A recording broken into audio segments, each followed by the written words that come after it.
일본에서 활동하는 예언가 다카하시 마이코는 최근 다시 한번 2025년 대한민국의 국운에 관한 예언을 내놓았습니다.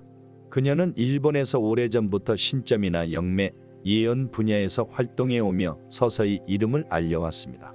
초기에는 신비로운 주제만 다루는 소규모 매체에만 등장했지만 점차 독특한 예지력과 강렬한 미스터리적 감각을 인정받아 일본의 여러 방송사, 출판사에서 관심을 보이게 된 것이지요.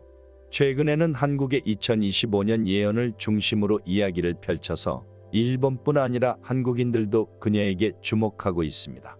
최근 다시 한번 화제가 된 계기는 얼마 전 일본의 한 지역 신문사와 가진 단독 인터뷰였습니다.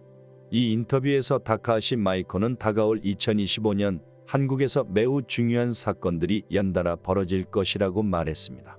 그 예언의 구체적인 내용은 굉장히 방대했는데요. 그녀의 인터뷰를 가능한 한 원문에 가깝게 생생히 느낄 수 있도록 전해드리겠습니다. 먼저 제가 본 2025년 예언 중 가장 두드러진 것은 한 사람의 등장이에요. 저는 그를 거물을 넘어서는 존재라 부르고 싶습니다. 마치 해를 안고 태어난 것처럼 강렬한 빛을 품은 인물이 한국 무대에 나타날 것입니다. 이 인물은 단순히 유명세만 얻는 게 아니에요. 오히려 한국의 국운을 한순간에 뒤집어 놓을 만한 영향력을 가지고 등장합니다. 제가 본 환영에서는 이 인물에게는 칼처럼 날카로운 결단력이 느껴졌어요.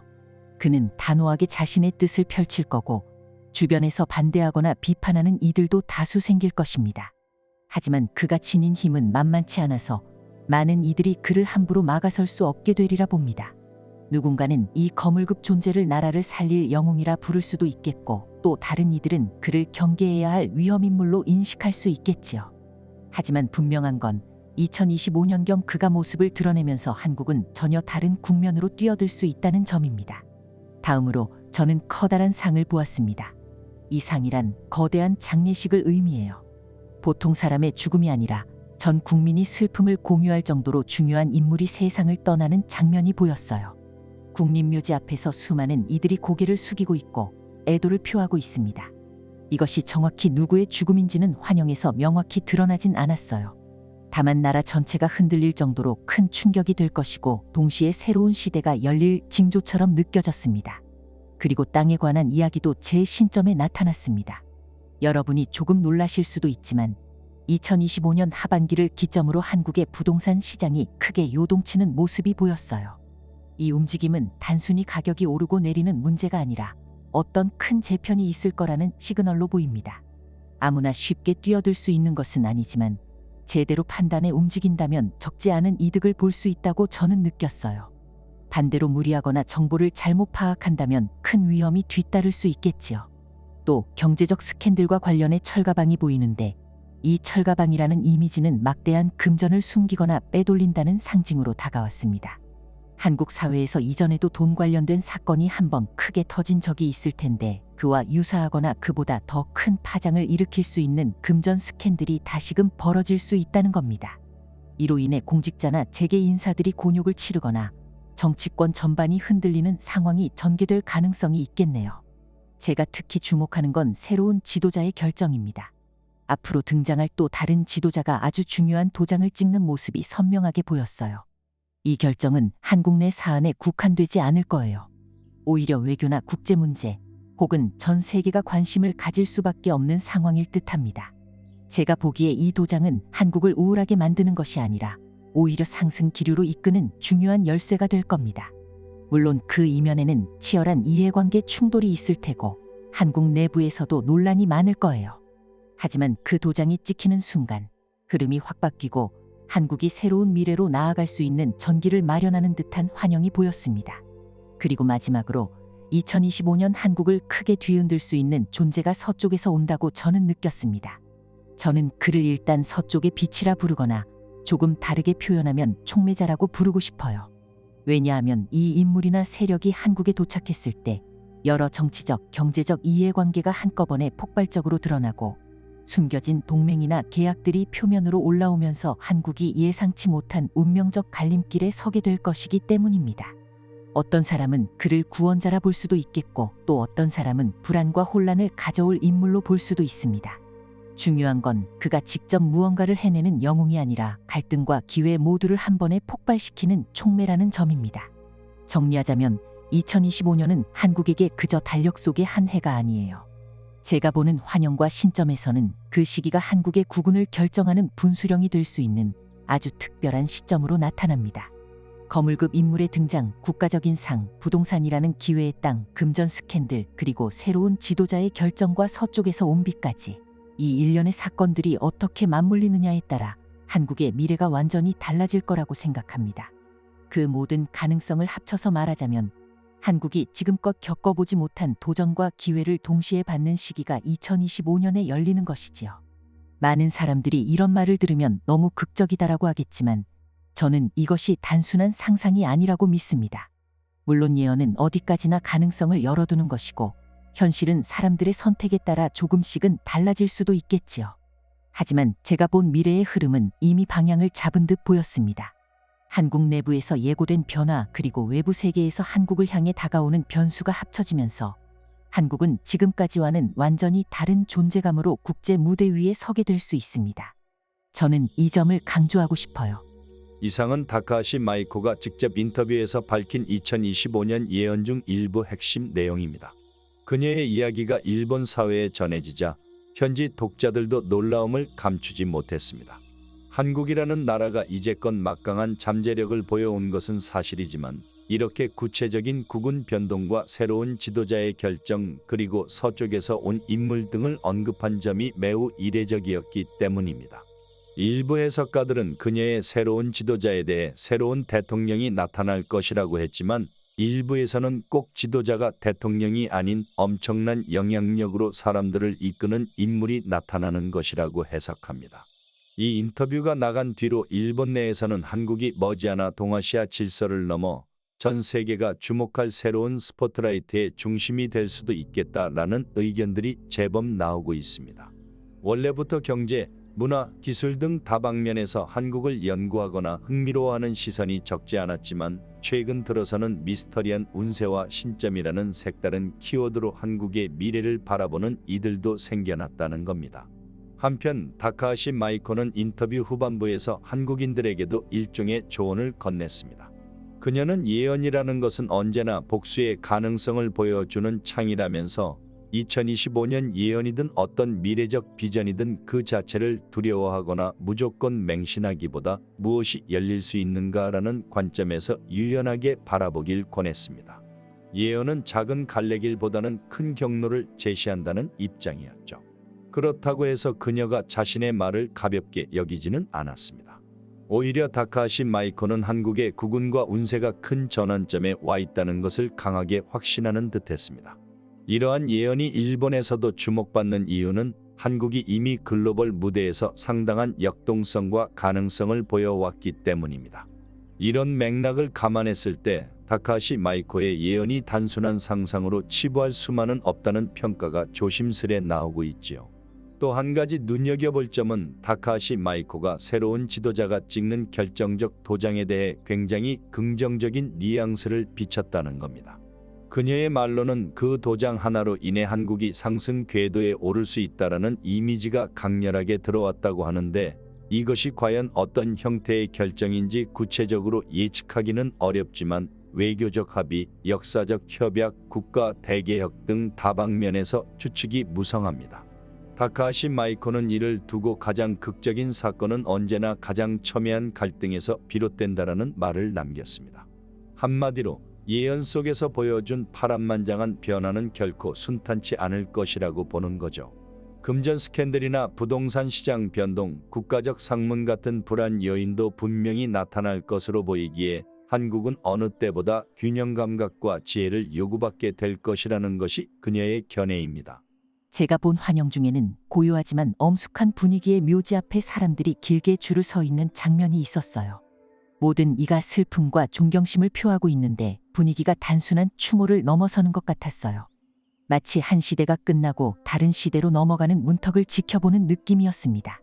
그리고 다른 한편에서는 이미 땅과 관련된 흐름이 급박하게 돌아가는 모습도 보였습니다.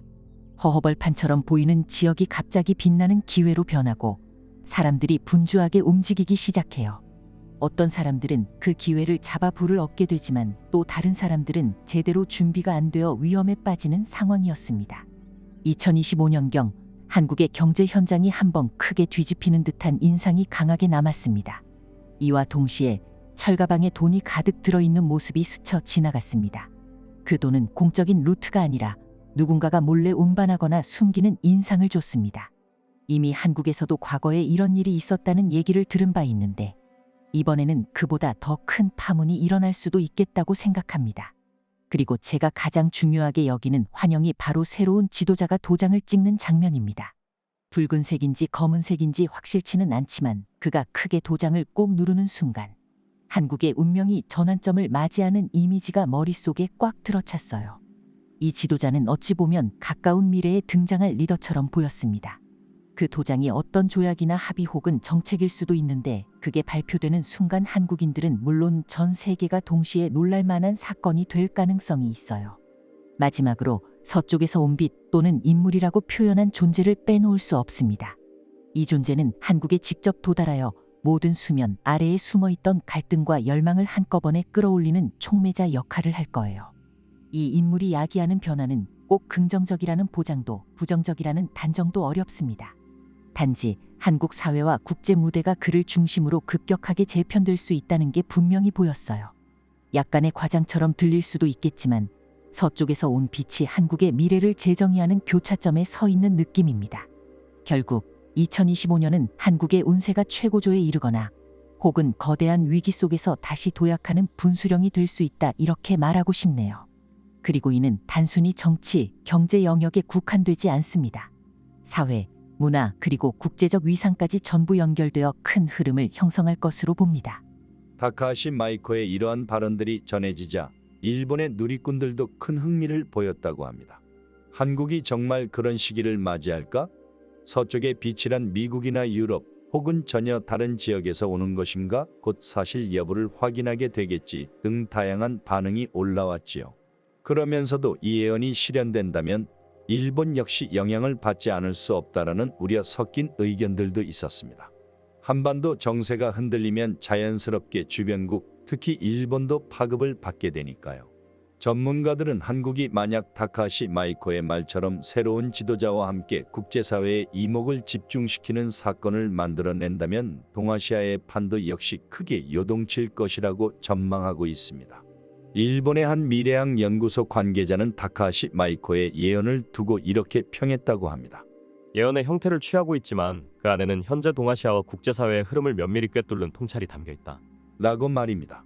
그는 한국이 이미 경제, 문화, 외교 측면에서 많은 진전을 이뤘고 다가올 몇 년간 어떤 극적인 전개가 있어도 놀랍지 않은 기반이 마련되었다라고 평가했죠. 결국 이 예언이 단순한 신비담이 아닌 한국의 국운이 상승할 만한 씨앗을 분석한 결과일 수도 있다는 이야기입니다. 인터뷰 말미에 그녀가 한 말을 다시 한번 떠올려 보겠습니다. 불확실한 시대일수록 사람들은 미스터리와 신점 그리고 운세와 국운 같은 단어에 귀 기울이게 됩니다. 저는 이것이 과학적 근거가 없으니 배척해야 한다라고 말하기보다는 오히려 지금 우리가 얼마나 불확실한 시대를 살고 있는지를 보여주는 한 단면이라고 봅니다. 2025년에 벌어질 일들을 저는 분명하게 예언해 두었지만 이 모든 것은 어디까지나 큰 줄기를 전제로 합니다. 큰 거대한 줄기 안에서의 여러 갈림길 중 어느 길을 택하느냐에 따라 한국의 미래는 달라질 테지요. 다만 제가 반복해서 말씀드리는 것은 이 시기에 정말로 커다란 변화가 일어날 조짐이 뚜렷하게 보인다라는 점입니다. 변화는 분명히 두렵습니다. 누군가는 거대한 상실을 겪을 수도 있고 다른 누군가는 전례 없는 기회를 붙잡게 될 수도 있어요.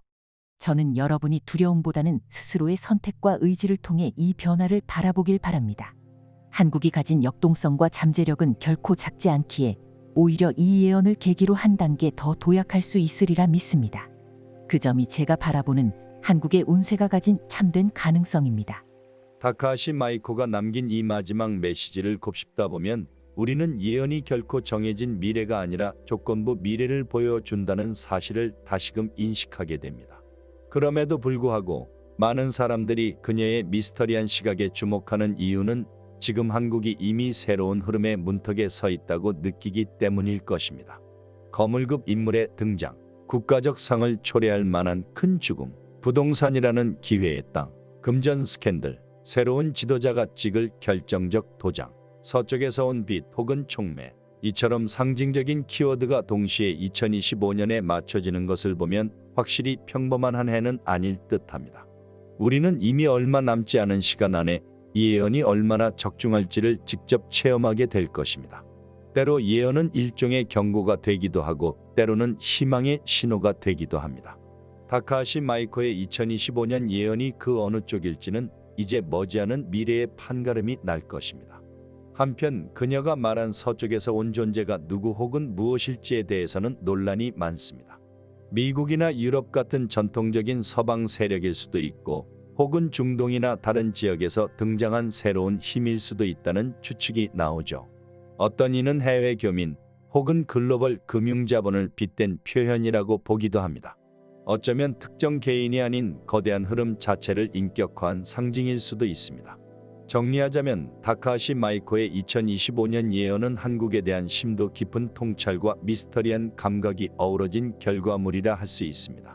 일본 내에서 이 이야기가 급속히 퍼지고 사람들의 호기심을 자극하는 이유도 바로 여기에 있지요.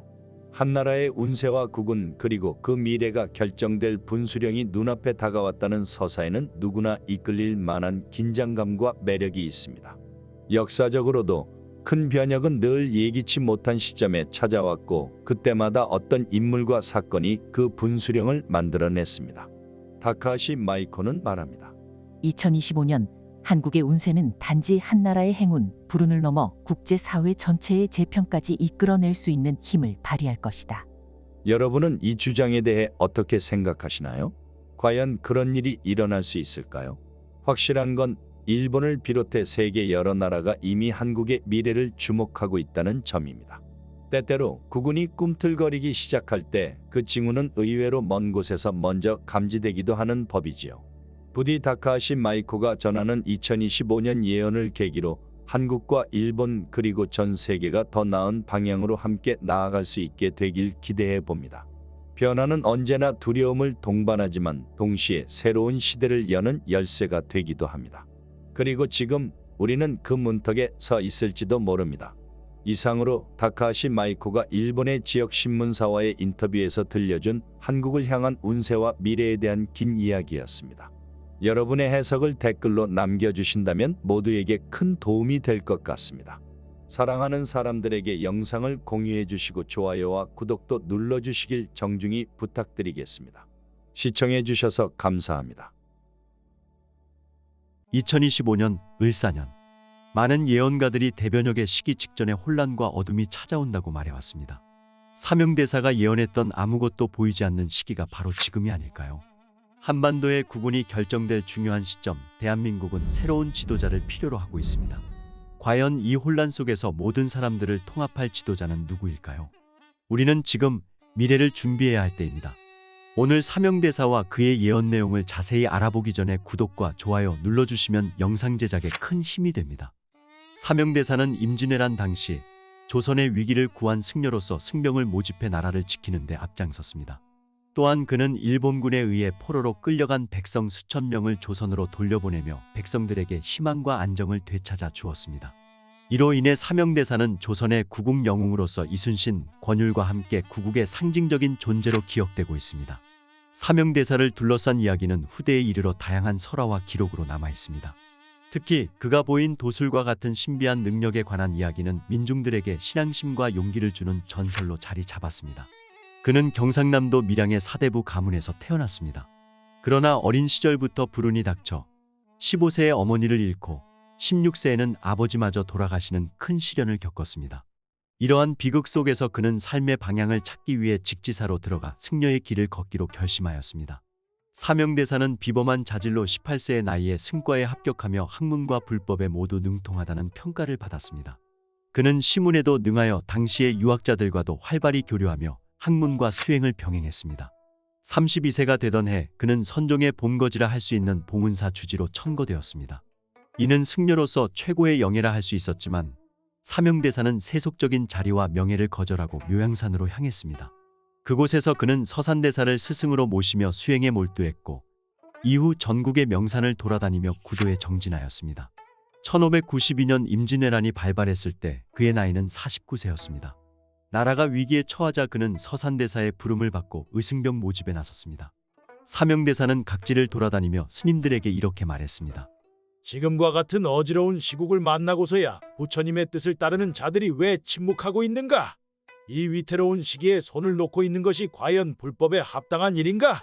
우리의 삶이 곧 조국의 미래와 연결되어 있음이니 이 한 몸 바쳐 백성을 구하는 것이야말로 진정한 수행의 길이다. 그는 이러한 설득으로 2,000명이 넘는 의승병을 모았고 이들은 사명대사의 지도 아래 군사훈련을 받고 평양성 전투에 투입되었습니다. 1593년 1월 의승도대장이 된 사명대사는 조명현 합군과 함께 평양성 탈환 작전에 나섰습니다. 평양성 전투는 임진왜란의 향방을 결정짓는 중요한 전투였습니다. 의승병들은 전투의 최전선에서 싸우며 평양성을 탈환하는 데 성공했습니다. 놀랍게도 전투 중 의승병은 단 한 명의 희생자도 없이 적군 2,000여 명을 섬멸했다고 전해집니다. 그의 신비로운 활약은 일본군의 기록에도 남아 있습니다. 일본군은 당시를 이렇게 묘사했습니다. 사명대사가 이끄는 의승병은 그 기세가 실로 범상치 않았다. 마치 부처의 가호를 받는 자들처럼 우리의 공격을 모두 무력화하고 우리 군사들은 그들 앞에서 두려움에 떨었다. 그들의 칼끝이 닿기 전에 이미 총탄마저 비켜가는 듯하였다. 사명대사와 의승병의 활약은 여기서 멈추지 않았습니다. 그는 산속에서 게릴라전을 펼쳐 왜군의 보급로를 차단했고 기록에 따르면 단 7명의 승병이 왜군 278명을 무찔렀다는 놀라운 전과도 있었습니다. 이 모든 것은 단지 물리적인 승리뿐만 아니라 조선의 국군이 여전히 살아있음을 증명한 사건이었습니다. 그의 활약은 단순한 전투의 승리를 넘어 백성들에게 정신적 구원과 희망을 전해준 것이었습니다. 사명대사의 활약은 단순히 전장에서의 승리로만 그치지 않았습니다. 그는 전쟁이 소강 상태에 접어든 1594년 적진으로 직접 뛰어들어 일본군 외장들과 단판을 지으며 새로운 국면을 만들어냈습니다. 당시 왜군은 서생포와 거제도 웅천 사이에 여러 외성을 쌓으며 지구전을 준비하고 있었습니다. 이 시점에서 명나라와 일본 사이에서는 강화 협상이 진행되고 있었는데 이 협상은 조선을 배제한 채 명나라 사신 심유경과 일본 외장 고니시 유키나가가 주도했습니다. 강화 협상의 본래 조건은 조선의 팔도 중 일부를 일본에 넘기는 것까지 포함되어 있었지만 고니시는 자신의 공을 세우는데 급급해 중요한 조항들을 생략한 채 명나라와 협상을 시도하고 있었습니다. 그 중에는 4개의 도를 일본에 넘기라는 치명적인 내용도 포함되어 있었습니다. 이 와중에 사명대사는 서생포 외성에 직접 들어가 일본군 가토 기요마사와의 회담에 참석했습니다. 이는 단순한 외교 행위가 아니라 적의 진영을 철저히 파악하고 조선의 운명을 결정지을 중요한 정보를 얻기 위한 위험천만한 임무였습니다. 사명대사는 이 자리에서 조선 조정도 전혀 알지 못했던 명과 일본 간의 비밀스러운 교섭 사실을 알아냈을 뿐만 아니라 가토와 고니시의 사이가 좋지 않다는 내부 갈등까지 포착했습니다. 그는 이러한 정보를 활용해 가토로 하여금 고니시의 협상 조건 왜곡 사실을 도요토미 히데요시에게 폭로하게 만들었습니다. 이로 인해 명나라와 일본 간의 강화 협상은 결국 결렬되었습니다. 만약 사명대사가 없었다면 당시 조선의 국군은 큰 위기에 처했을지도 모릅니다. 협상이 타결되었다면 조선은 사실상 국토의 절반을 상실하는 결과를 맞았을 것입니다. 그의 단판과 기민한 전략이 한반도를 지켜낸 것입니다.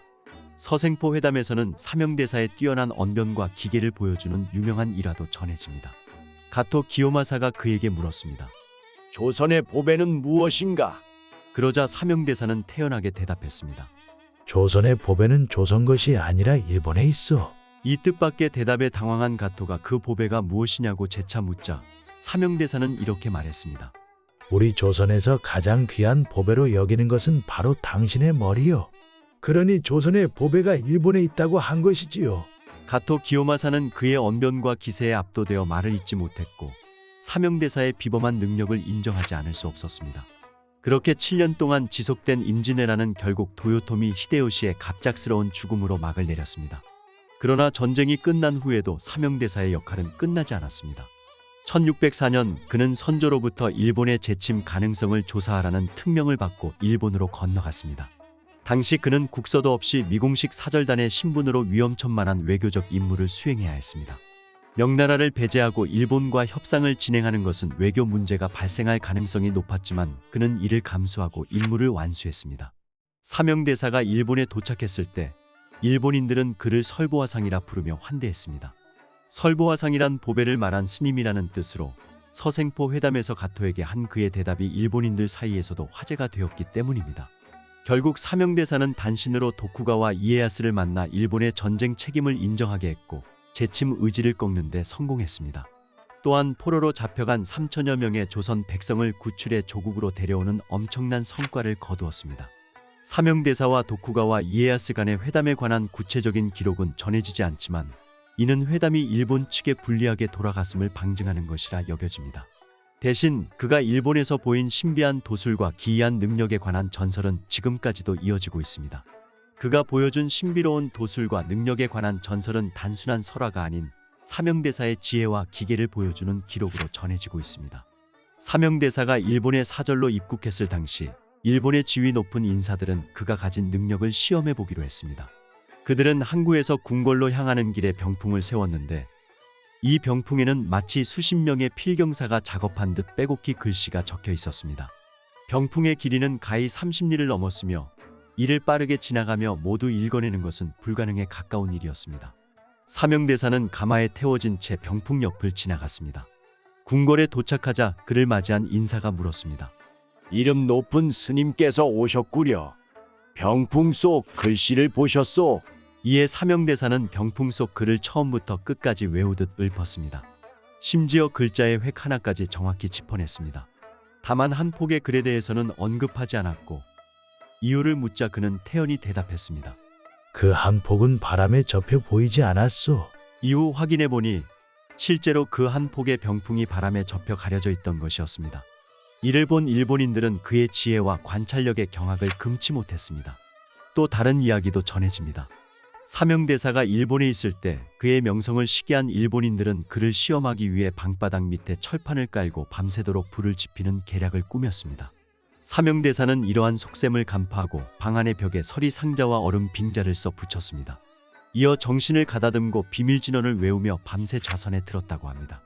다음날 아침 방문을 열어본 일본인들은 깜짝 놀랐습니다. 방 안은 얼음과 눈으로 가득했고 사명대사의 긴 수염에는 고드름이 주렁주렁 매달려 있었습니다. 이를 본 일본인들에게 그는 단호히 말했습니다. 이 방이 어찌 이리 춥단 말인가? 불을 더 지펴보시오. 그의 태연한 기세에 일본인들은 두려움을 느꼈고 더는 그를 시험하려 하지 못했습니다. 학자들은 사명대사의 이러한 전설들이 단순히 신비화된 이야기라기보다는 당시 조선의 국군을 위해 싸운 그의 위상을 상징적으로 보여주는 기록이라 평가합니다. 기록상 임진왜란과 정유재란 동안 그가 보여준 도술과 전략은 단순히 인간의 능력으로만 설명할 수 없을 만큼 뛰어났습니다. 사명대사는 전장에서의 활약뿐만 아니라 조선의 미래를 내다보며 백성들의 정신적 지주로서의 역할을 다했습니다. 64세가 되던 해 그는 다시 산으로 돌아가 승병으로 지내온 시간을 되새기며 참회와 기도를 이어갔습니다. 3년 뒤 67세의 나이에 가부좌를 튼 채 입적했으며 그의 방에는 기이한 향기가 가득했다고 전해집니다. 사명대사가 입적한 이후에도 그의 전설과 영향력은 끊이지 않았습니다. 그의 예언과 신비로운 일화는 단순한 전쟁 영웅의 이야기에서 그치지 않고 조선이라는 나라의 국운과 미래를 연결짓는 신화로 자리 잡았습니다. 사명대사가 남긴 예언은 단순한 전설이나 신화가 아닌 우리나라의 국운과 미래를 깊이 고민했던 한 승려의 통찰을 담고 있습니다. 특히 임진왜란 당시 그의 시동에게 남겼다는 예언은 그 의미와 정확성으로 인해 더욱 주목받고 있습니다. 그는 이렇게 말했습니다. 만국이 되고 또한 나라를 2번 빼앗기며 우리 동족끼리 칼을 겨눈 후일 것이다. 그러나 그 후 이 땅의 주인 될 자들이 나타나 이 나라를 지배할 것이니 우리 민족과 나라의 운은 400년 뒤에야 비로소 트일 것이다. 하지만 그 이후는 이상하게도 보이지 않는구나. 하늘의 기운은 참으로 알 수 없도다. 사명대사의 이 예언은 신비롭게도 대한민국의 역사와 많은 부분에서 일치합니다. 만국의 위기를 2번 넘긴다는 것은 병자호란과 정묘호란으로 해석되며 이후 조선이 몰락해 만국이 되는 것은 일본의 식민 지배를 뜻하는 것으로 보입니다. 나라를 2번 빼앗긴다는 대목은 일제강점기와 이후 미국과 소련의 신탁 통치를 암시합니다. 그리고 동족끼리 싸운다는 것은 한국전쟁, 즉 6.25 전쟁을 가리킨다는 해석이 일반적입니다. 이 예언은 사명대사가 우리나라의 역사적 고난과 극복을 미리 내다본 예언으로 지금까지도 많은 이들의 심금을 울리고 있습니다. 특히 400년 뒤에 운이 트인다는 구절은 1992년부터 1998년 사이를 가리키는 것으로 보입니다. 이 시기는 한국이 IMF 외환위기를 극복하며 한강의 기적으로 불리는 경제성장을 이룩한 시점과 맞물립니다. 나라의 구군이 열리기 시작한 것은 이 시기와 정확히 부합해 사명대사의 통찰력에 경외감을 더합니다. 하지만 그가 남긴 마지막 구절은 의문을 남깁니다. 기이하게도 400년 뒤부터는 보이지 않는다. 이 불확실한 미래에 대해 사람들은 여러 해석을 내놓았습니다. 일각에서는 미래가 너무 먼 시간이기에 보이지 않을 뿐이라며 낙관적으로 보았습니다. 또 다른 해석으로는 앞으로의 미래는 정해진 것이 없으며 사람의 노력에 따라 달라질 수 있기 때문에 사명대사조차 정확히 볼 수 없었다는 의견도 있었습니다. 반면에 비관적인 해석도 존재합니다. 이 불투명함은 국가적 위기나 지구 종말에 가까운 엄청난 사건이 다가온다는 경고일 수 있다는 것입니다. 최근 대한민국이 직면한 저출산 문제를 두고 사명대사가 이를 예언한 것이라는 해석도 나오고 있습니다. 급격히 줄어드는 출산율과 인구 감소가 조선 민족의 존립을 위협할 만큼 심각한 문제로 대두되면서 그의 예언은 새로운 각도로 주목받고 있습니다. 사명대사는 이처럼 불확실한 미래를 염려하며 자신을 따르는 시동 중 한 명을 통해 수호 가문을 만들었다고 합니다. 나는 그들에게 삼부경을 전하고 대대로 이 땅의 주인 될 자들을 보호하고 따르도록 하였다. 이는 암흑 속에서도 빛을 잃지 않게 하기 위함이라. 수호 가문은 과연 실제하고 있을까요? 혹은 단순히 전설로 남은 이야기일까요? 사명대사의 이러한 준비와 예언은 그가 얼마나 깊이 대한민국의 구군과 미래를 걱정했는지를 보여줍니다. 그가 본 보이지 않는 미래는 정말로 국가적 재앙을 뜻하는 것일지 아니면 그 이후의 세계는 우리가 스스로 개척해 나가야 하는 미지의 영역으로 남아있던 것일지 정말 궁금합니다. 이 문장은 단순히 시간이 너무 멀어서 보이지 않는다는 의미일 수도 있지만 많은 예언가들이 이와 유사한 표현으로 다가올 대변혁의 시기를 묘사하곤 했습니다. 그들은 변혁의 시작 전에는 반드시 혼란과 고난이 찾아온다고 언급했는데 이는 새로운 시대를 여는 전조로 해석됩니다. 이러한 관점에서 보자면 사명대사가 말한 아무것도 보이지 않는 시기는 바로 지금 나라가 매우 혼란한 2025년 을사년의 한반도 대한민국 상황을 암시한 것이 아닐까 하는 생각이 듭니다. 지금 우리는 전 세계적으로 정치적, 경제적, 환경적 위기가 중첩된 혼란의 시기를 살아가고 있습니다. 국내적으로도 편을 가르고 싸우며 대한민국의 구군을 위협하는 문제가 끊이지 않고 있습니다. 한반도는 여전히 분단 상태로 남북 간의 대립과 불신은 쉽게 해결될 기미를 보이지 않고 있습니다. 이러한 상황은 마치 사명대사가 예언했던 그리고 다른 많은 세계적인 예언가들이 언급했던 대변혁전의 어둠의 시기라고 생각이 듭니다. 그리고 역사를 되돌아보면 혼란의 시기에는 항상 사람들을 통합하고 새로운 질서를 세울 지도자가 등장하곤 했습니다. 많은 예언가들은 2025년 대혼란의 끝에서 새로운 지도자가 나타날 것이다라고 입을 모아 말하는 이유도 여기에 있습니다. 사명대사의 예언 속주인 될 자들 역시 이와 같은 맥락에서 이해할 수 있습니다. 그렇다면 지금의 한반도 한국의 상황 속에서 우리는 과연 누가 그 새로운 지도자가 될지 상상해 볼 수 있을까요? 혹은 그 지도자는 이미 등장했지만 우리가 아직 알아보지 못한 존재일 수도 있을까요? 이러한 질문은 단순한 호기심에 그치지 않습니다. 이는 곧 우리가 어떤 자세로 미래를 준비해야 할지를 묻는 것이기도 합니다. 대혼란의 시기에는 모든 개인과 공동체가 힘을 합쳐야만 새로운 시대를 맞이할 수 있습니다. 각자가 자신의 위치에서 할 수 있는 최선을 다하고 대한민국과 한반도의 구군을 위한 단합과 희망을 포기하지 않아야 합니다. 지금이 바로 그 중요한 순간인 것입니다. 2025년 을사년, 우리는 과거 예언가들이 말했던 대변혁의 시대에 들어섰을지도 모릅니다. 그렇다면 우리는 무엇을 준비해야 하며 어떤 태도로 이 시대를 살아가야 할까요? 시청자 여러분의 생각을 나눠주시기 바랍니다. 우리 모두가 함께 이 혼란을 극복하고 새로운 시대를 열 수 있기를 바랍니다. 마무리를 하며 사명대사가 남긴 또 다른 흔적을 함께 나누고자 합니다. 최근 국내에서 발견된 그의 유묵은 당대의 시인 이군옥의 시 야우정 장관을 적은 작품입니다. 이 시는 긴밤 산사에 앉아 동해의 물과 자신의 수심을 비교하며 가슴속 깊은 심려를 드러낸 내용을 담고 있습니다. 사명대사가 이 시를 좋아했던 이유는 그가 일본군에 끌려간 수많은 포로들을 송환하기 위해 고군분투하며 느꼈던 깊은 고민과 맞닿아 있기 때문일 것입니다. 그는 일본에서도 이 시를 자주 적어 승려들에게 나눠주며 자신의 내면의 무게를 함께 나누고자 했던 것으로 보입니다. 이제 그의 유묵 속 시를 낭독하며 오늘의 이야기를 마무리하겠습니다. 야우정 장관, 멀리서 온 나그네 긴 밤 앉아 세우네. 외로운 절에서 빗소리 듣는 가을밤. 동해바다 물과 깊이를 재어볼까나. 내 수심과 어느 것이 얕고 깊은지를. 시청해 주셔서 감사합니다. 미스터리 코리아였습니다. 2025년 한국의 특정 지도자가 철창 안에 갇히고 새로운 구원자가 떠오르는데 그들은 바로 몽골의 끝없는 초원에 자리 잡은 어느 산사에서 불과 11살짜리 어린 스님이 전한 예언이 세상에 알려지기 시작했습니다. 그의 이름은 알탄첸도. 몽골어로 황금빛 연꽃이라는 뜻을 가진 이 법명을 지닌 소녀는 몽골 전통 불교의 엄격한 수련을 통해 신비로운 통찰력을 얻게 되었다고 전해집니다. 몽골 및 세계의 여러 가지 굵직한 사건들을 예언했던 그는 최근 자신의 꿈에서 본 광경을 주위 스님들에게 전했는데 그 꿈이 매우 예사롭지 않았습니다. 꿈의 내용이 너무나 구체적이었고 꿈에서 깨고 난 뒤에도 계속해서 연달아 비슷한 비전을 보았습니다. 더 흥미로운 점은 그 예언의 대상이 바로 대한민국이었다는 사실입니다. 한국에서도 일부 불교 신자 그리고 미래학이나 예언, 정신세계에 관심이 많은 사람들이 그 소식을 접하게 되었습니다. 몽골의 한 어린 동자승이 한국의 미래를 예언한다라는 소식은 금세 퍼졌습니다. 알탄첸두가 전한 메시지의 핵심은 2025년을 기점으로 대한민국의 거대한 변동이 시작된다는 것이었습니다. 그는 눈을 지그시 감고 마치 영화를 보듯 생생하게 한반도에서 일어나는 일들을 묘사했습니다. 그리고 그가 말한 2025년 이후 한국 국군 예언의 핵심 줄거리는 크게 5갈래로 구분할 수 있었습니다. 정치적 대격변, 탄핵 여부가 확실치 않지만 어쨌든 권력의 핵심부에 있던 거물급 지도자 한 사람이 결국 감옥에 들어가게 되는 사건이 벌어진다. 그 파급이 대한민국 사회 전체를 뒤흔든다. 새로운 구원자의 등장. 이 혼돈 속에서 칼도 붓도 들지 않고 사람들의 마음을 모으는 특별한 인물이 동방 끝에서 나타난다. 내분의 불꽃과 남북 화합, 남북관계, 이념, 세대 갈등이 극단으로 치닫지만 결국 전쟁 직전의 위기를 넘기고 오히려 통합의 길에 들어선다. 동아시아 격변. 일본과 중국이 큰 재난 및 내부 혼란을 겪는 동안 한국은 상대적으로 안정된 지대로 부상한다. 2034년 조화의 중심.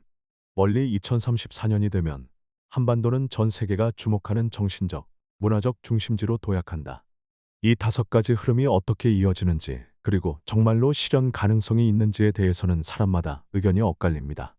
다만 알탄첸도의 예언이 너무나도 구체적이고 또 그가 직접 본 장면이라고 강변한다는 점에서 한 번쯤 귀담아들을 만한 호기심은 자극합니다. 다음은 예언의 각 장면을 알탄첸도가 사원의 일지에 남긴 문구와 증언을 토대로 길게 풀어낸 내용입니다. 제1예언. 감옥으로 향하는 권력자. 알탄첸도가 제1예언을 꺼내놓을 때 그는 누구의 이름도 구체적으로 언급하지 않았습니다.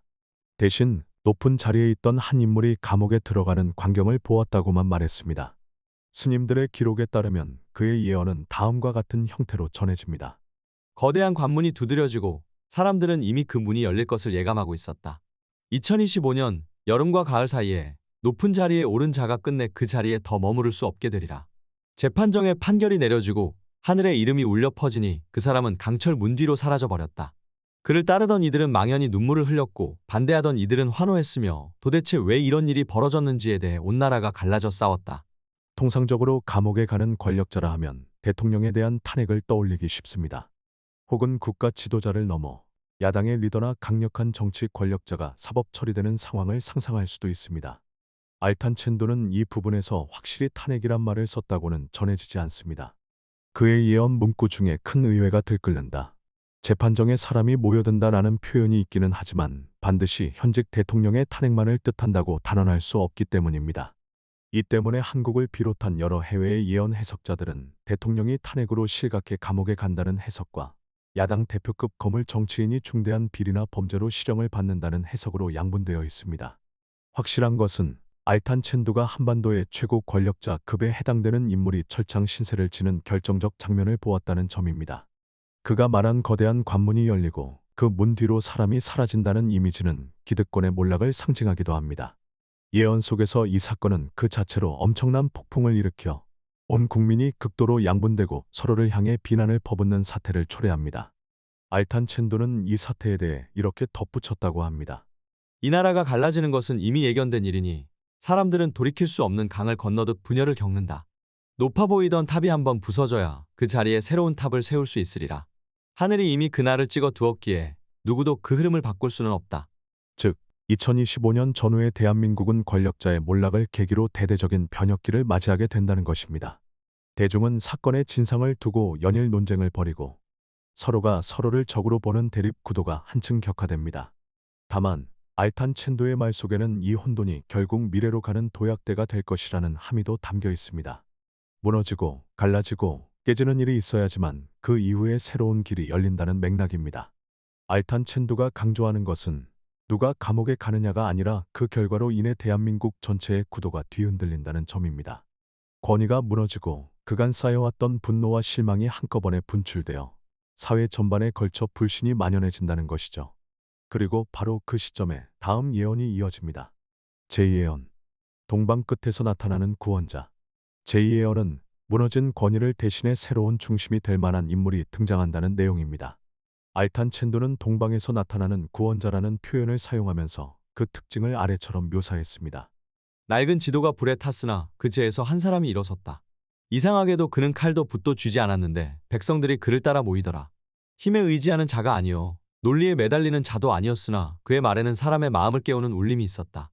동방 끝에서 이 인물이 빛을 들이우니 그를 따르는 자들이 점점 불어나더라.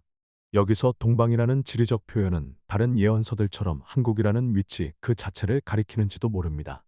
하지만 알탄 첸도는 동방 끝을 더 상징적인 의미로도 사용한 듯합니다.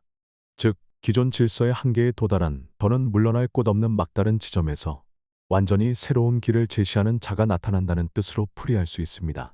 이 인물은 기존 정치인들과 다르게 권위적인 말이나 수사를 사용하지 않으며 무력을 과시하지도 않는다고 합니다.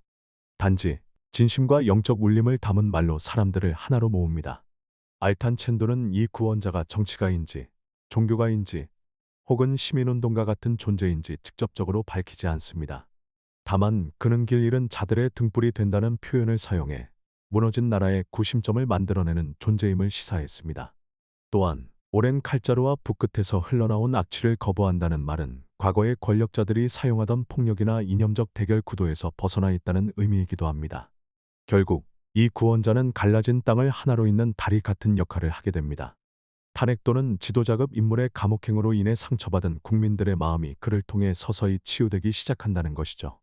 역설적으로 사회가 가장 격렬한 혼돈과 분열을 겪을 때 그 혼돈 속에서 새롭게 떠오르는 정신적 지도자가 나타나는 모습입니다. 결국 이 제2예언은 권력자의 몰락 이후 권위 공백 상태에 빠진 대한민국이 기존과 전혀 다른 형태의 리더십을 갈망하게 될 것임을 시사합니다. 그리고 그러한 갈망이 실제로 한 사람의 등장을 촉진하는가, 아니면 이미 예정된 하늘의 사람이 내려오는 것인지는 누구도 알 수 없습니다.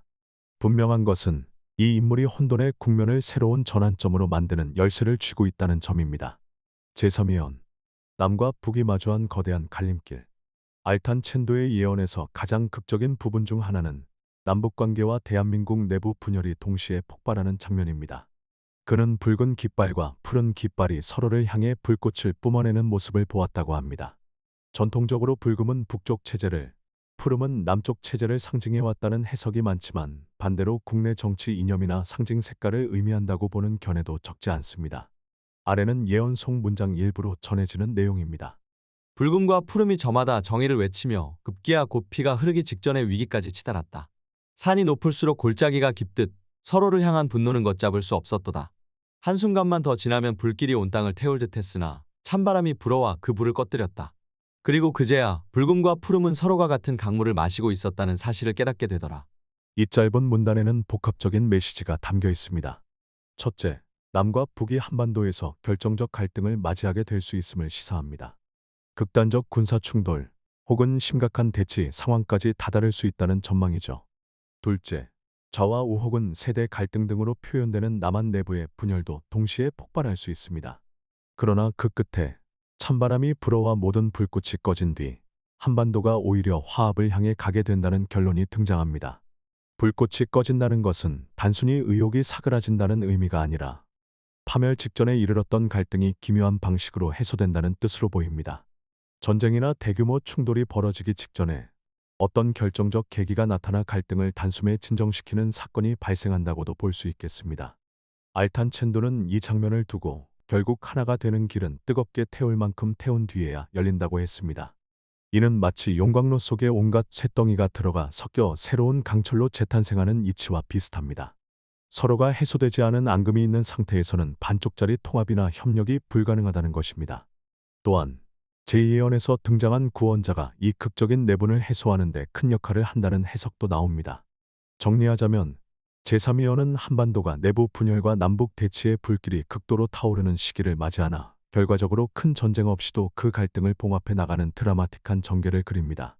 오랜 분단의 상처가 이제야 비로소 수면 위로 드러나고 그것이 내부적 통합과 남북 화합이라는 결말로 이어지는 과정이 이 예언의 핵심입니다. 제4예언, 동아시아의 격변 속 한국. 제4예언은 한반도를 넘어 동아시아 전역에서 일어나는 거대한 변화를 보여줍니다. 알탄 첸도는 이를 두고 하늘이 내리는 심판이라는 다소 극적인 단어를 사용했습니다. 이는 인재든 자연재해든 주변 국가에서 연이어 발생하는 재앙적 사건을 암시합니다. 다음은 예언 기록의 일부입니다. 불과 물이 번갈아 일어나 바다를 덮치고 높은 탑을 무너뜨리더라. 동쪽 섬나라에는 검은 연기가 피어오르고 서쪽 거대한 대륙은 안개 속에서 사나운 맹수가 서로를 물어뜯었다. 그 와중에 한반도는 기묘하게도 흔들리지 않고 서 있었으니 이는 강풍 속의 대나무처럼 휘어질지언정 부러지지 않는 모습이더라. 동쪽 섬나라는 통상적으로 일본을 가리킨다고 해석되고 서쪽 거대한 대륙은 중국을 상징한다고 볼 수 있습니다. 알탄 첸도는 일본에서 불과 물로 상징되는 재난이 일어나 큰 피해를 낳고 중국에서는 내부 권력 다툼이나 극심한 경제 위기가 발생한다고 말합니다. 이로 인해 동아시아 전역이 극도로 어수선해지고 심지어 주변국들이 고통받는 사이에 한국이 상대적인 안정을 누린다고 합니다. 자연스럽게 한국은 경제, 외교, 문화적 측면에서 주변국을 돕거나 국제사회에서 조정자, 중재자 역할을 맡을 기회를 얻게 됩니다. 남과 북의 화합이 시작된 한반도가 새로운 동아시아 질서의 중심축으로 자리 잡는 결정적 계기가 된다는 것이 이 예언의 큰 흐름입니다. 알탄 첸도는 이러한 거대한 격변을 하늘이 동아시아 전체를 흔드는 시기라고 표현했습니다. 그는 이어서 말합니다. 오랜 세월 이 땅들은 서로에게 상처를 주거나 혹은 상처를 받으며 살아왔다. 전쟁과 지배, 착취와 반목이 누적되었고 그 업보가 정점에 다다르면 하늘은 기어이 심판을 내린다. 가장 높은 탑이 무너지고 땅속이 흔들리는 동안 미약하게 보였던 자가 오히려 중심을 잡고 일어선다. 과거 한국은 수많은 외세 침략을 받았고 분단이라는 특수한 상황 속에서 주권과 생존을 지키려 애써 왔습니다. 알탄 첸도의 예언에 따르면 이번에는 한국이 상대적으로 덜 흔들리고 외부의 혼란을 역으로 기회로 삼는다는 거대한 반전이 펼쳐집니다. 경제가 무너진 일본과 중국의 문화, 기술, 외교적 지원을 제공하며 동아시아가 다시금 재편되는 과정에서 한국이 핵심 역할을 맡게 된다는 해석이 가능합니다. 이렇게 한반도가 외부 동요 속에서 돋보이게 되면 자연스럽게 전 세계의 시선이 이 작은 반도에 집중될 것입니다. 예언은 바로 그 다음 단계, 즉 2034년이라는 시간대를 언급하며 한국이 도달하는 새로운 위상을 이야기합니다. 제5예언 2034년 한국이 세계 정신적 중심으로. 마지막 예언에 따르면 2034년을 기점으로 한국은 더 이상 주변부 국가가 아니라 오히려 세계가 주목하는 정신적, 문화적 중심으로 떠오릅니다. 알탄 첸도는 다음과 같은 인상적인 구절로 이를 표현했습니다. 12갈래 바람이 한 줄기로 모여 동방 끝에 있는 작은 땅에서 뭉쳤다. 그 바람은 순식간에 사방을 밝히며 사람들은 놀라움과 경이로 그곳을 바라보았다. 과거에 서로의 다른 점을 탓하며 갈등했던 이들이 이제는 그 빛을 배우려고 줄을 잇더라. 2034년에 이르러 동방의 빛이 온 세상을 감싸기 시작했다. 여기서 12갈래 바람은 세계 곳곳에서 온 다양한 문화, 사상, 종교, 기술 등 여러 흐름을 상징한다고 해석됩니다. 알탄 첸도가 본 미래 장면은 한국이 동서양의 다채로운 문화를 집약해 하나의 조화로운 형태로 발전시키는 과정을 말합니다. 과거 한국이 K-팝, K-드라마 등을 통해 한류를 전 세계에 알렸던 것과는 차원이 다른 정신적, 영적, 문화적 통합의 단계로 나아간다는 것이죠. 특히 그는 이제 한반도는 더 이상 작은 반도가 아니며 오히려 전 세계가 배우고자 모이는 큰 학교와 같다고 했습니다. 이는 경제력이나 군사력으로 세계를 제패한다는 의미가 아니라 조화, 공존, 인류의 같은 가치가 한반도에서 실현되고 그것이 전 지구적 과제로 번져나간다는 뜻에 가깝습니다. 분단을 극복한 경험, 주변 열강 사이에서 살아남기 위해 수많은 시행착오를 겪은 역사, 그리고 자연재해나 전쟁 위기를 이겨낸 기억들이 복합적으로 작용해 새로운 인류 문명의 모델을 만들어낸다는 것입니다. 알탄 첸도는 이 점을 강조하기 위해 이 나라가 과거에 겪은 아픔이 곧 보석이 된다는 비유를 사용합니다. 상처가 깊을수록 치유의 에너지가 강해지고 좌절을 많이 겪은 민족일수록 더 큰 희망을 보여줄 수 있다는 것이죠. 그리고 그런 과정을 통해 2034년 이후에는 한국이 인류 전체를 밝히는 등불과 비슷한 역할을 맡게 된다고 예언했습니다. 위 5가지 예언이 실제로 한치의 오차도 없이 실현될지 혹은 여러 갈래 중 일부만 맞아떨어질지는 알 수 없습니다. 그러나 예언 내용 속에는 지금의 대한민국이 이미 징후적으로 경험하고 있는 혼돈과 분열, 그리고 동아시아 국제정세의 불안함이 고스란히 투영되어 있습니다. 알탄 첸두가 본 장면은 결국 갈등을 직면하고 극복한 뒤에야 새로운 시대가 온다는 메시지로 요약할 수 있습니다. 지도자급 인물의 몰락이 누구를 뜻하는지, 혹은 동방 끝에서 나타나는 구원자가 실제로 어떤 면모를 갖췄는지는 각자의 해석에 달려 있습니다. 이제 우리는 막연한 호기심을 품고 2025년 이후를 맞이하게 될 것입니다. 몽골의 작은 사원에서 전해진 한동자 스님의 목소리는 과연 미래의 진실을 내다본 것이었을까요? 아니면 우리가 스스로 만들어갈 미래를 암시하는 하나의 상징에 불과할까요? 논쟁의 결말은 오직 시간이 알려주겠지만 중요한 것은 혼돈의 기로에서 우리가 어떤 선택을 하고 그 선택이 다시 어떻게 다음 세대를 위한 길을 열어갈지에 달려있다는 점일 것입니다. 부디 이 예언이 탄핵과 남북관계 그리고 2034년 이후 한국의 비전에 대해 여러분이 각자의 관점을 점검하고 상상해 볼 수 있는 계기가 되기를 바랍니다. 진실 여부를 떠나 알탄 첸두가 던진 화두는 분명 우리 시대의 가장 뜨거운 관심사들과 맞닿아 있으니까요. 이상으로 몽골의 어린 스님이 남긴 2025년 한국 국운 예언에 대해 알아보았습니다. 여러분들의 의견을 댓글로 남겨주세요. 시청해주셔서 감사합니다. 오늘 이야기는 2025년 한국의 국운 예언에 대한 이야기입니다. 중국 태양산의 도사 묵진도사가 남긴 5가지 예언은 2025년 한국의 미래 그리고 대통령의 운명, 새로운 지도자의 등장, 세계 경제와 인구 변화, 국운의 흐름을 통찰합니다. 바로 시작하겠습니다. 중국의 태양산 그 깊은 골짜기의 사람들은 한 도사가 은거하고 있다는 말을 오래전부터 전해 들었다. 이름도 나이도 모른다. 그저 그는 묵진도사라 불린다. 검은 먼지를 뒤집어 쓴 채 천하사를 점치는 노인. 그를 실제로 본 사람은 손에 꼽힌다. 그러나 이따금씩 그의 말은 세상을 돌아다녔고 한 번도 틀린 적이 없었다고들 한다. 문득 1997년 아시아의 바람이 꺾이던 해에도 그는 예언을 남겼다. 사방에 물이 빠지면 바닥에 돌이 드러날 것이다. 그 말은 외환위기를 앞두고 남긴 한마디였다. 그리고 이번 해 그는 다시 말을 남겼다. 을사년을 맞는 조선의 흐름이 크게 꺾일 것이다. 2025년 을사년. 그가 27년 만에 다시 말문을 열었다는 소식은 조용히 입에서 입으로 전해졌다. 예언은 모두 5가지. 그는 그것을 한문으로 써내려가 남겼고 이를 다시 번역한 제자가 한국어로 옮겼다. 이제 그가 남긴 2025년 한국의 국운 예언, 그 기묘한 예언을 하나씩 소개한다. 제1예언. 짐을 지는 자.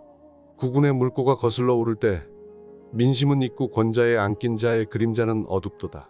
그러나 하늘은 노하지 않았고 땅은 숨을 멈추지 않았으니 때이른 여름 장마의 벼락을 맞는 이는 스스로의 죄업을 등에 지고 성문을 스쳐 나아갈 것이다.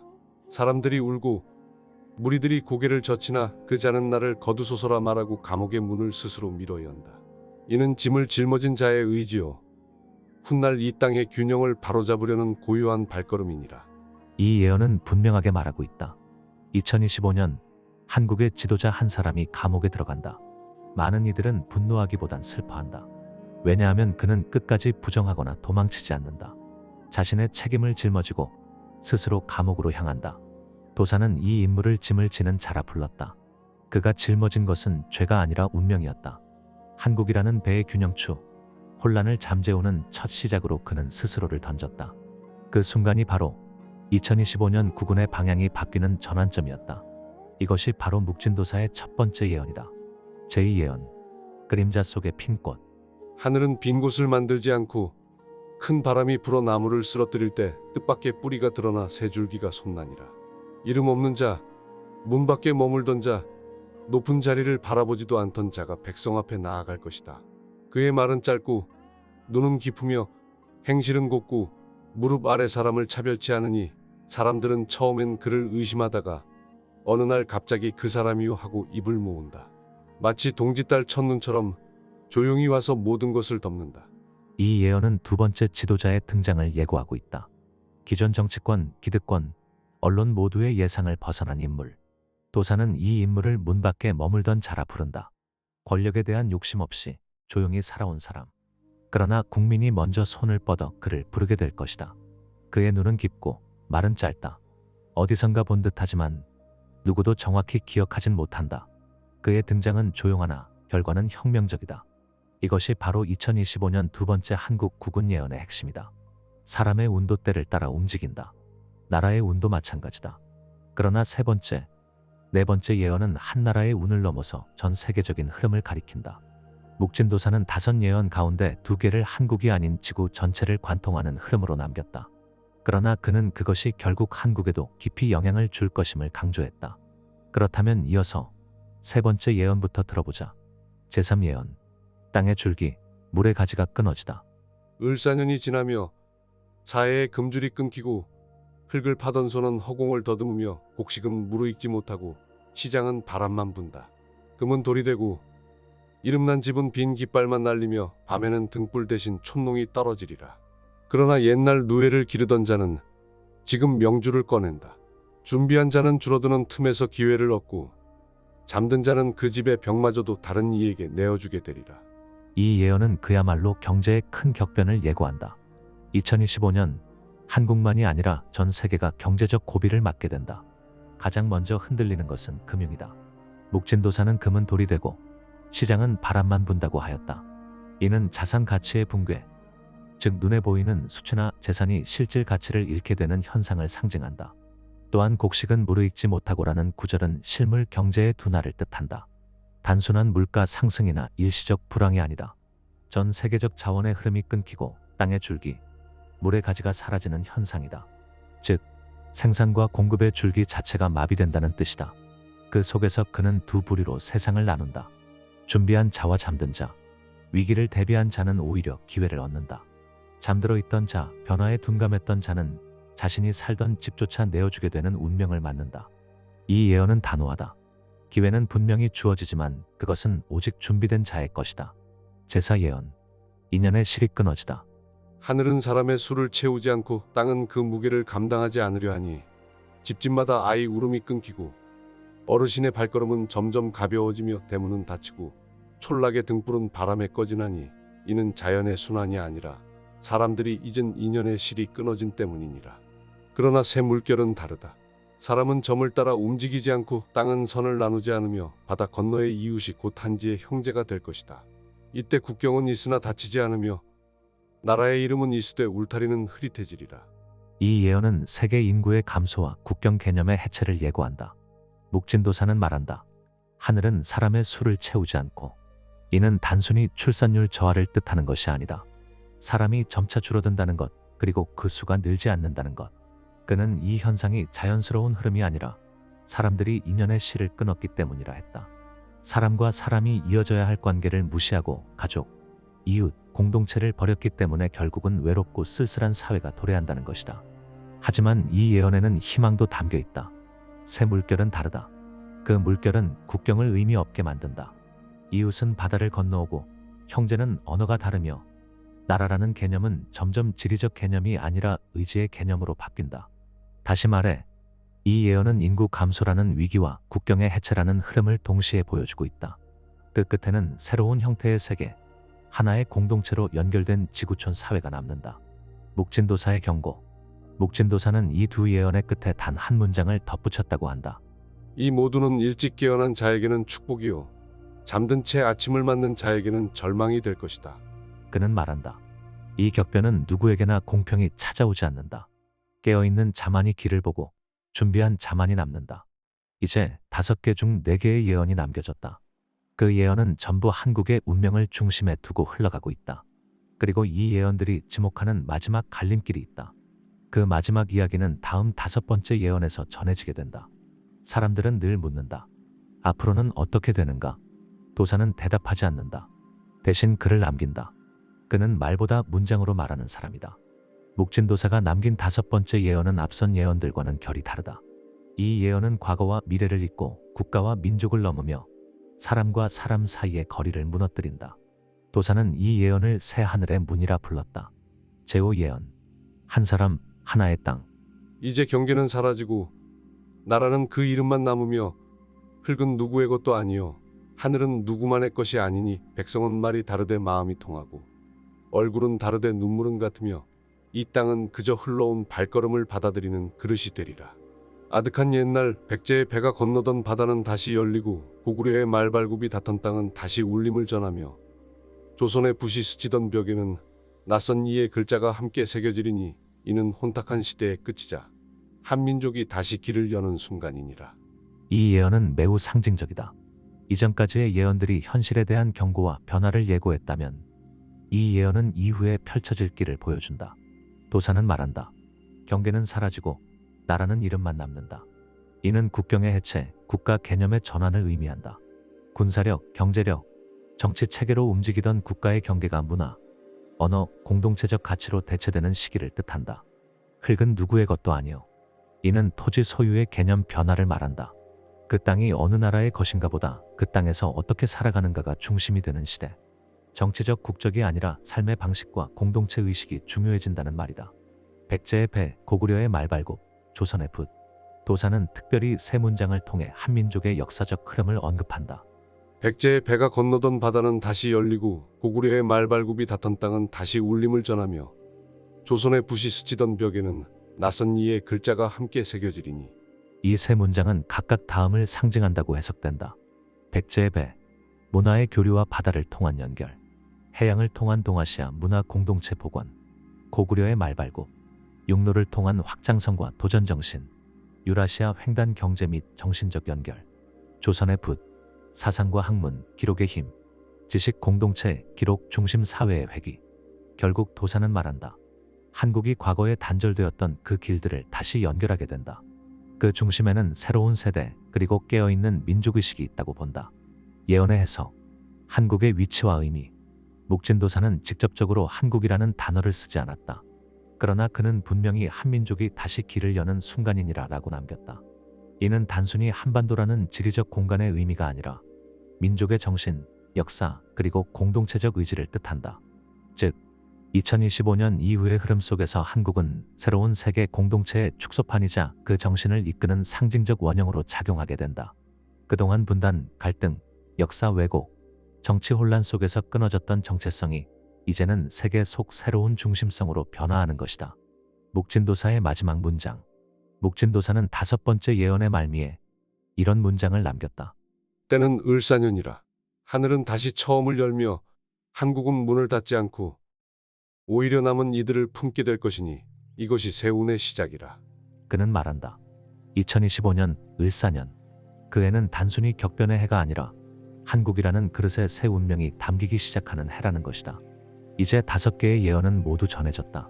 2025년 한국은 흔들리고 깨어나며 다시 하나가 되어가는 여정에 들어선다. 도사는 그 여정을 한 줄의 문장으로 정리했다. 예언은 글에 남겼으나 길은 사람이 걷는다. 그 길을 우리는 지금 바로 이 을사년을 걷고 있다. 이 모든 예언은 2025년 을사년을 기점으로 한국의 국운이 바뀐다는 것입니다. 그 과정에서 대통령의 운명, 새로운 지도자의 부상, 경제 대전환, 인구 구조의 급변, 그리고 국경이 사라진 하나의 세계 공동체를 향해 나아간다는 내용이었습니다. 도움이 되셨다면 구독과 좋아요를 눌러주시고 댓글로 의견을 남겨주세요. 시청해주셔서 감사합니다.